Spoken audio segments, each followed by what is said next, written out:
Assalamualaikum warahmatullahi wabarakatuh. Selamat malam semuanya. Perkenalkan, nama saya Aprilia Lintang Karyana, nomor absen 5 dari SMA Negeri 1 Sleman, kelas 10B. Pada kesempatan malam hari ini, saya akan menjelaskan tentang sejarah Kerajaan Singasari. Langsung saja, yang pertama adalah Kerajaan Singasari adalah kerajaan bercorak Hindu-Buddha yang didirikan oleh Ken Arok pada tahun 1222 Masehi, yang awalnya merupakan sebuah kabupaten di bawah Kabupaten Kediri di bawah kepemimpinan Tunggul Ametung. Kerajaan ini pada masa kejayaannya berhasil menguasai seluruh Pulau Jawa, Madura, Bali, bahkan hingga Semenanjung Melayu. Namun, kerajaan ini tidak bertahan lama karena pada pada tahun 1292 kerajaan ini harus runtuh karena Raja Kartanegara terbunuh.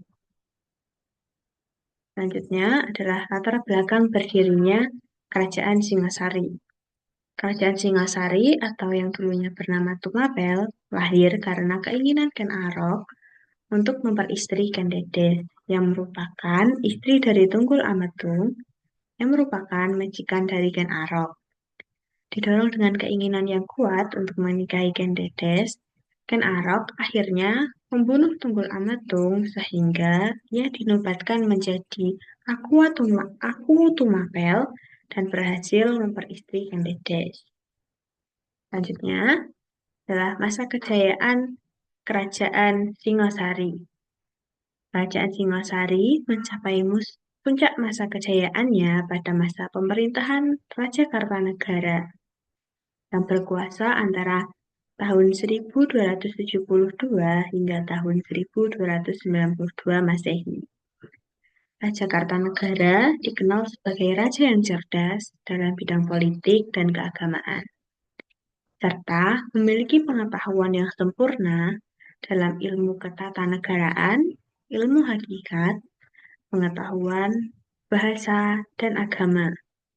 Dengan kecerdasannya ini, Raja Kartanegara berhasil memperluas wilayah kekuasaan Kerajaan Singasari hingga meliputi Pulau Jawa, Madura, Bali, Nusa Tenggara, Kalimantan, Sulawesi, Maluku, Melayu, dan Semenanjung Melayu.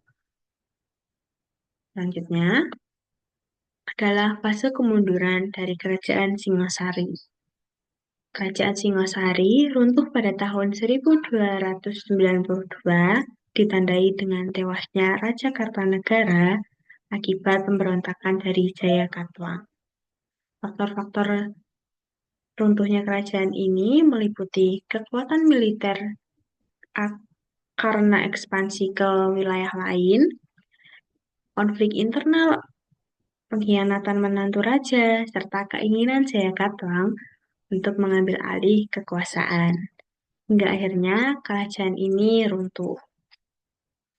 Selanjutnya adalah bukti peninggalan dari Kerajaan Singasari. Yang pertama adalah Prasasti Mula Malurung.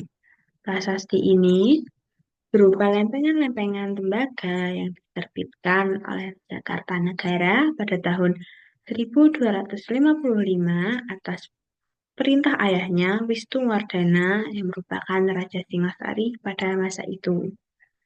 Yang kedua adalah Prasasti Manjusri. Prasasti ini merupakan naskah yang dibahas di belakang Arca Manjusri.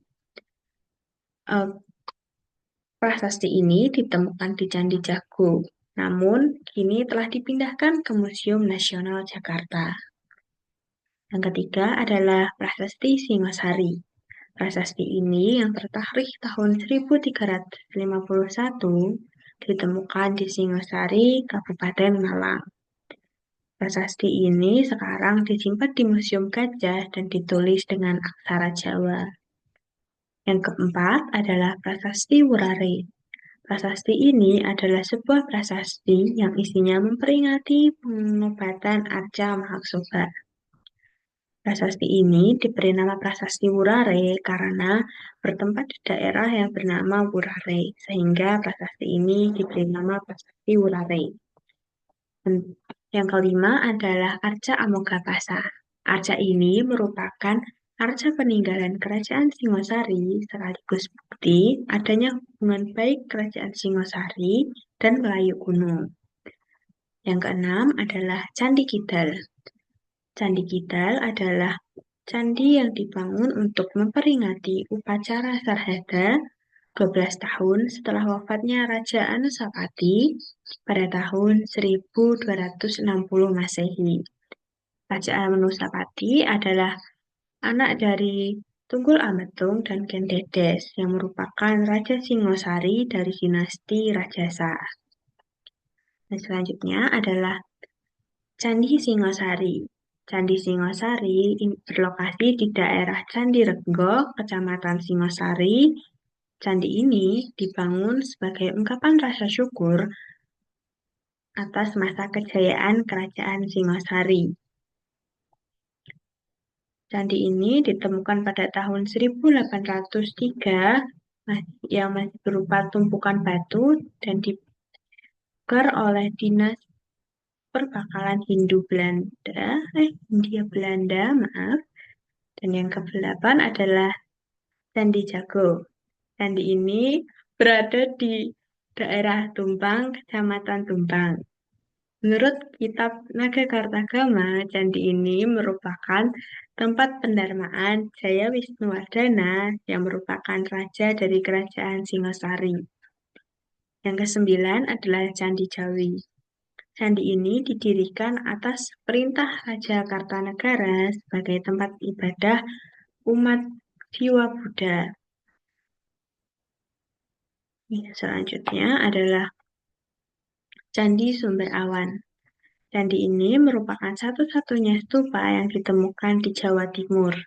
Terletak di kaki Gunung Arjuna dengan ketinggian 650 meter di Desa Toyomurto, Kecamatan Singosari, Kabupaten Malang.